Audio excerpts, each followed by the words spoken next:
Good morning. I'm happy to be here today to share with you a strategy for how you all can help shape the future of the next American city. My goal today is for you all to feel empowered to go make change happen in your communities. I want to start by telling a story of my own personal awakening to this methodology in terms of city planning and our engagement in the creation of our cities.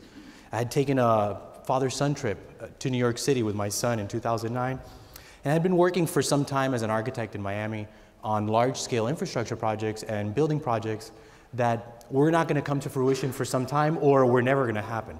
And realizing this at this time, that was the time of the crash, I was feeling pretty disillusioned about my career and about the path that I was taking and not seeing any real results.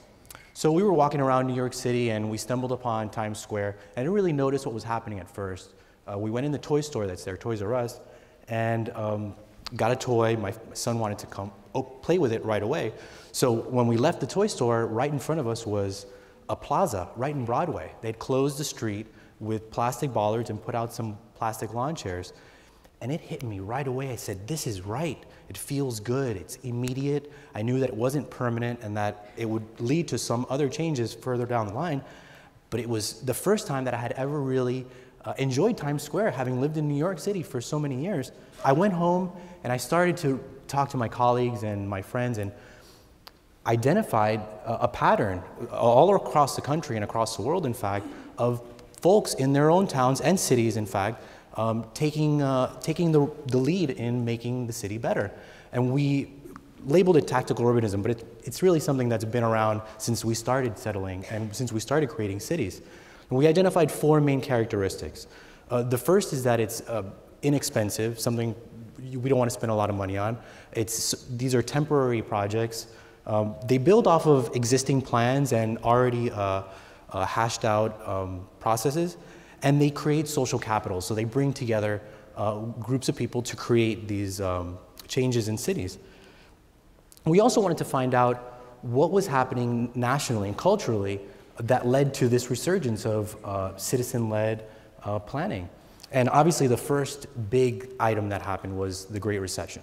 Now, as a boutique firm, we rely primarily on municipal budgets for our planning efforts. So we saw firsthand what happened to municipal budgets during the recession. Not only did our projects go away, but infrastructure projects in general dried up. So cities weren't complying with the needs of the citizenry.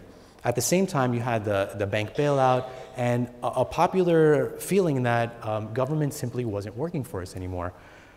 And it's a shame because at that same time, you had a return to the cities. And we see this long-term trend of folks driving less than ever before. We're driving as much now as we did back in 1998, 17 years ago. That's not a blip on the radar, and in fact, these numbers just yesterday came out that the vehicle miles traveled nationally are still on the rise. But there's a longer-term trend still happening here in our culture, and I'm sure a lot of you have experienced it. People are moving back to the city. At the same time that people are moving back to the city, we have an all-time low in public trust in government.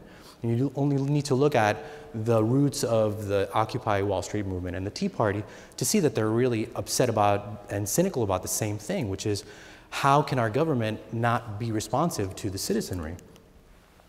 And when you look at our local planning processes and what's going on there, I'm sure all of you have been to a public meeting that's held in a cafeteria or an auditorium somewhere. It's a one-way dialogue. You give your comment or you hear a presentation by a consultant, but you're not really meant to, it's not a feedback mechanism. You're not meant to improve the project necessarily. And oftentimes we find that cities rely on silver bullet projects, these stadiums or bridges or highways that will really change things but never do. And there's just simply a lack of transparency. You know, the silver lining is that over the past generation, what we've seen is the rise of digital technology and the use of the internet. You think about what that means to us, my generation specifically, and those that are coming later. When you look at Windows 3.0 in 1990 versus Windows now, we have an expectation of progress. Every year, our software and our hardware gets better. We put up with some bugs, and it's okay if things don't work perfectly at first because we know that they're going to get better because improvements come pretty regularly. We use this methodology and this mindset for our products and for all the things that we use in our life. Why wouldn't we do that for our cities? Why do we invest millions of dollars up front on projects that don't come out right and everybody seems to react against? So the silver lining is this, that there is a better way of engaging the public process. Digital technology allows us for greater use of the internet, blogs. There's different ways now for people to get involved. Municipal government needs to catch up and make sure that they can use those. But we really want to try to shift from a reactive public process, which I'm sure everybody here has experienced, where we go against a project that we don't like, to one that is proactive, to support a project that we really like and we all help create together. And I want to talk about how that works in the real world, because it's easy for me to say, oh, let's be proactive, but not really give an example. And the example I want to give is the Ludlum Trail. It's a project that I'm working on right now in real time. It's not an academic exercise. It's a 6.2 mile, 100-foot wide linear greenway. Well, we want to make it a linear greenway. It's an abandoned railway corridor owned by Florida East Coast Industries. It's a descendant of Henry Flagler's company. Now, for years, there's been talk about this corridor as a greenway, as a light rail, as a BRT, but the greenway idea has really captured the imagination of the community. I happened to move a few houses down from this corridor several years ago, and I made it my personal mission to make sure that this project happened, because I knew as a planner that it was just going to sit, the plan was going to sit on a shelf unless somebody actually did something about it. So I'm going to give you a few pieces of advice that you all, I'm sure, can take with you moving forward. And the first thing is just start small. You don't have to make big waves. The easiest thing that you could do is just start a website. Put a website up, give it a name, and you know in this day and age, if you don't have a website, you're not real. Once you have a website, I could be 1,000 people. And in fact, what happens is that you become 1,000 people overnight. Within a year, we had thousands of homeowners, advocates, stakeholders countywide join our group. And most importantly, I think in this photograph is the gentleman on the right-hand side with the white shirt. He represents the railroad. All of the previous studies that had been done without involving the railroad, surprisingly, the property owner. So we brought them into the loop and really started a dialogue. Don't go it alone. You don't have to, and it's not going to work out successfully if you don't try to bring in everybody else that can help you. Now, it wasn't always rosy, and we didn't always have great relationships with the railroad company. But one day in September of last year, actually in August, a group of us, all of the neighbors, got postcards in the mail saying that the railroad company wanted to build single-family homes and townhouses along the corridor. Obviously, that did not go over well with our group, and we flooded the commission chambers in September of 2014. And basically we said, how can you take a property like this, 75 acres in the heart of Miami-Dade County, and just go and rezone it without having any formal public process other than this statutorily required hearing? This is a hearing to approve a plan, not a hearing, not a public meeting to devise a plan. So seeing that the county and the railroad were not going to initiate that public process, we did it ourselves. This is what I do for a living. So it was easy for me and very inexpensive, at zero cost. We reserved a high school auditorium close to the trail, and over 500 people attended. We invited the railroad and Miami-Dade County to come as well to answer questions. I mean, that was basically what it was, and they took a lashing. It was brutal to watch, but it made them really realize. And after that, they withdrew their application, and the county initiated a public process that would help plan the corridor.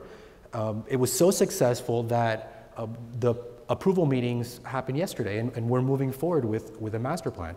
So just that one thing, don't always ask for permission. You're not going to get it, and if you actually reach the goal that you want, you can change people's minds. But this isn't even the success story as far as I'm concerned, although we find great success in this master plan.